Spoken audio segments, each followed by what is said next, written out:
Hey guys, welcome back to my channel. Today's channeled message is all about trusting the seeds that you have planted and the earth magic of divine timing. I received this message this week and I really wanted to share it with you guys. So I want to start this recording by asking you something. When did you learn that waiting was the same thing as failing? Because somewhere along the way, most of us absorbed that message.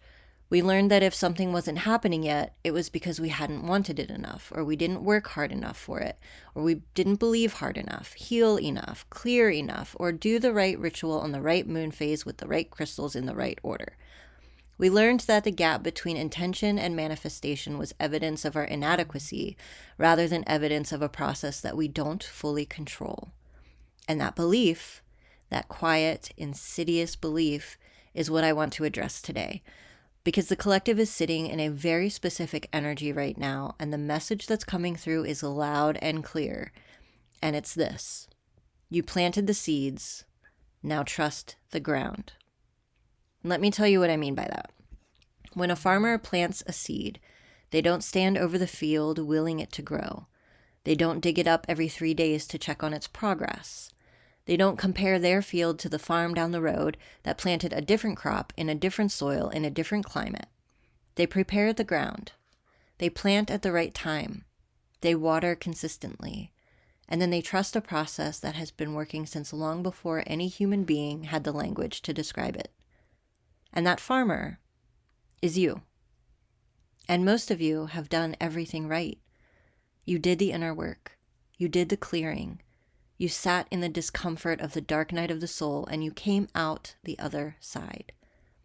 You realized the relationships that were keeping you small. You said the hard things. You made the changes. You planted seeds, some of them years ago, and you have been tending them faithfully even when you couldn't see any evidence that they were alive underneath the surface. That gap, that space between I know I planted something and I can see it growing, that is where we are collectively right now. And I want to spend some time in that gap today because I think it's one of the most spiritually misunderstood places that a person can find themselves. Here's something that is true in biology before it was a metaphor. The most important work of growth happens underground, before there is a single green shoot, before there is any evidence whatsoever that something is alive down there. The root system is forming. The seed coat is breaking down. The embryonic plant is orienting itself, root tip down, shoot tip up, using signals that we don't fully understand, even with all of our scientific instruments. The whole architecture of what's coming is being established in complete darkness, invisibly, with no external confirmation that anything is happening at all. And if you dug that seed up to check on it, you would kill it. Not because you were careless, not because you were wrong to want to know, but because that stage of growth requires the specific conditions of being held in the dark, in the ground, undisturbed. And your process is no different. There are things growing in you right now that cannot be rushed. Integrations that need more time than you think they should. Shifts that are happening at a cellular level, at a soul level, at a level that your conscious mind cannot access or measure or verify. And every time you spiral into doubt, every time you dig yourself up to check on your own process and progress, every time you compare your timeline to someone else's and decide you're behind, you are interrupting a process that is already underway. The question is never whether your seeds were growing.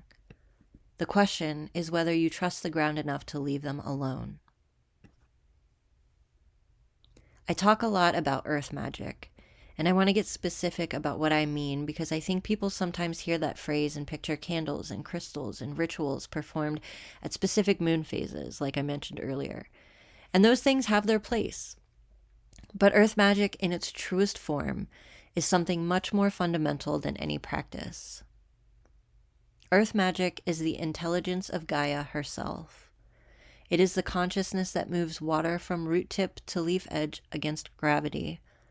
It's the mycelium network beneath our feet that is actively redistributing nutrients between trees, feeding the sick ones, communicating through chemical signals, performing partnerships across species that have been in place for millions of years. It is the intelligence that times the flowering of a plant to the exact moment its specific pollinator needs it, in a synchronization so precise that it defies what we think we know about coincidence. That is not metaphor. That is documented biology. And here's what I need you to hear. You are not separate from that intelligence. Your body is built from the same elements. The same processes that know how to grow a forest know how to grow you. The same timing that governs the seasons governs your unfolding. The same patience that Gaia embodies, the patience of something that thinks in centuries rather than quarters, that patience is available to you.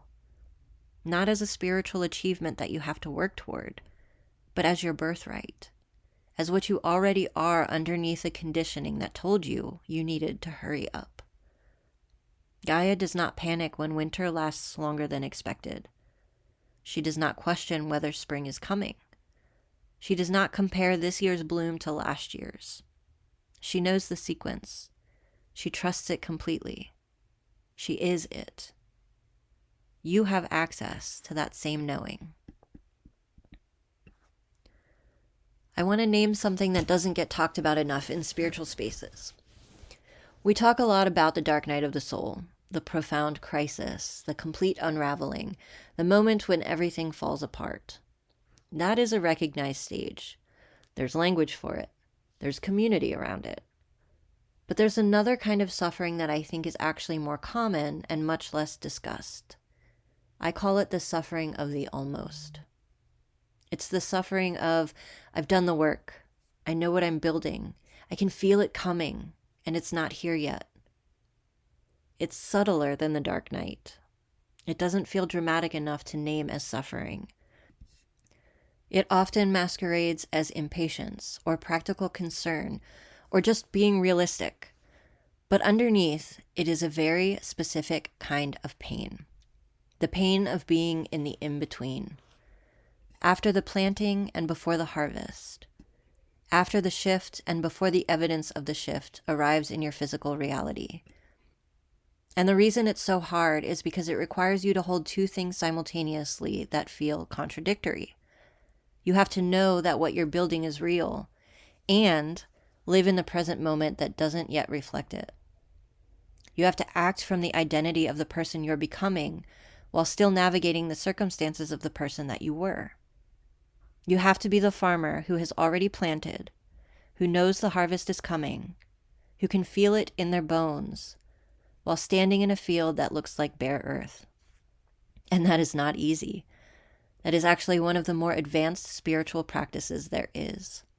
And the fact that you're in it, if you're in it, is not evidence that something is wrong. It is evidence that you are in an active growth cycle that hasn't completed yet. I want to get practical here because I think we sometimes recognize this concept in the abstract and miss it completely in our day-to-day experience. Digging up seeds looks like checking your numbers obsessively after you launch something and decided on day 3 whether it's working or not. It looks like replaying a conversation you had with someone and deciding based on their tone that the relationship is doomed. It looks like looking at someone else's results and concluding that your different timeline means your path is wrong. It looks like going back and second-guessing work that you already completed and did well, rewriting that chapter that was already done, redoing the plan that was solid, re-examining the decision that was made clearly. It looks like 3 a.m. inventory when you lie awake cataloging everything that hasn't happened yet and building a case for why it never will. It looks like spiritual bypassing in reverse. Instead of pretending everything is fine when it isn't, you're deciding that everything is broken when it isn't. Every single one of those things interrupts the underground process. Every one of them is you digging up that seed. And I'm not saying don't tend your garden. Tending is different than digging. You can water, you can weed, you can make sure the conditions remain supportive. But there's a difference between active tending and anxious interference. And most of us, if we're honest, know the difference when we feel it. One feels grounded and purposeful. The other feels like dread wearing the costume of productivity. So what does it look like in practice to trust the seeds that you've planted? Because I think sometimes we're given the message of trust the process without any actual tools for what that means when your nervous system is in full alarm and your logical mind is building its case for why it isn't working.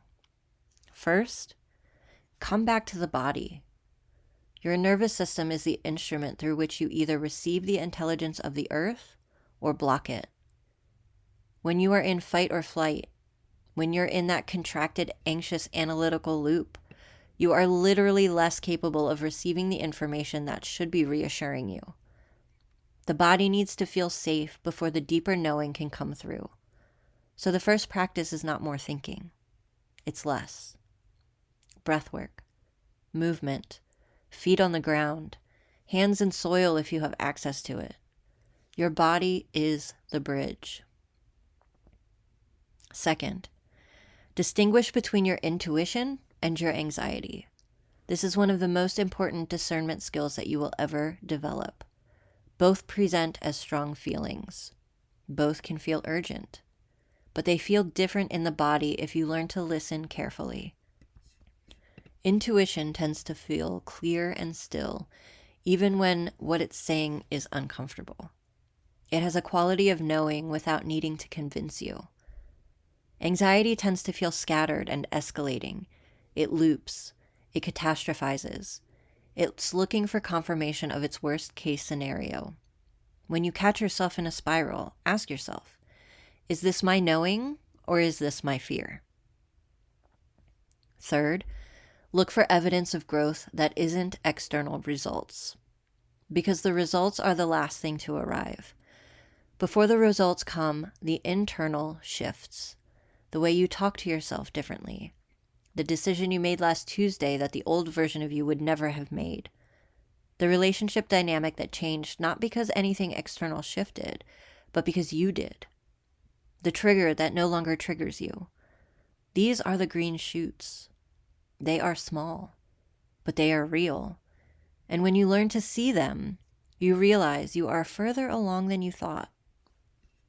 Fourth, befriend that old in-between. Stop treating this phase as a waiting room that you're trying to escape, and start treating it as a season with its own value. Winter is not failed spring. It's the necessary condition for spring.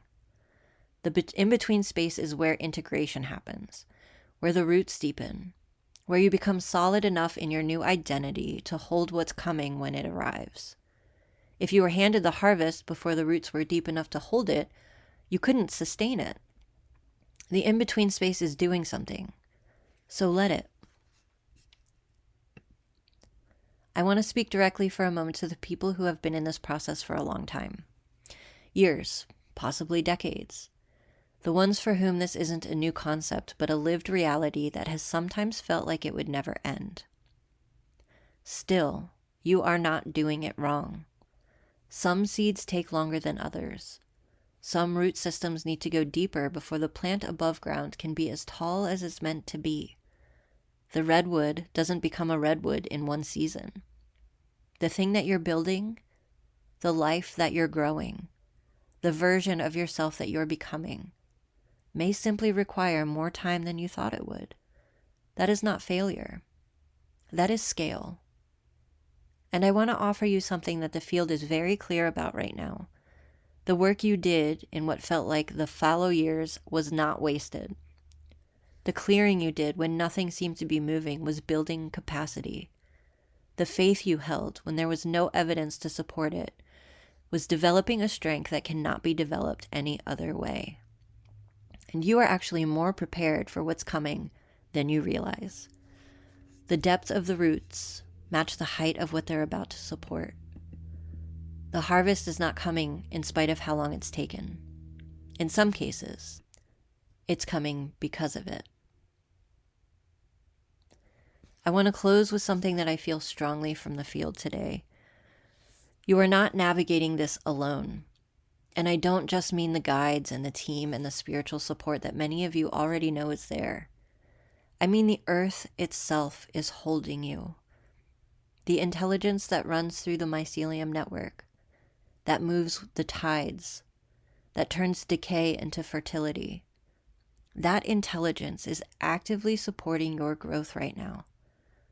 You are part of a living system that wants to thrive, that is oriented toward life, that has been doing this successfully for longer than the human mind can even hold. You don't have to figure out how a seed becomes a tree. The seed already knows. You don't have to manage the process of your own becoming. The process is already underway. What you are being asked to do right now, this week, in this collective energy, is simply this. Stop digging. Trust the ground. Let the earth do what the earth has always known how to do. You planted something real. It is growing, and the evidence is coming. And in the meantime, the earth has you.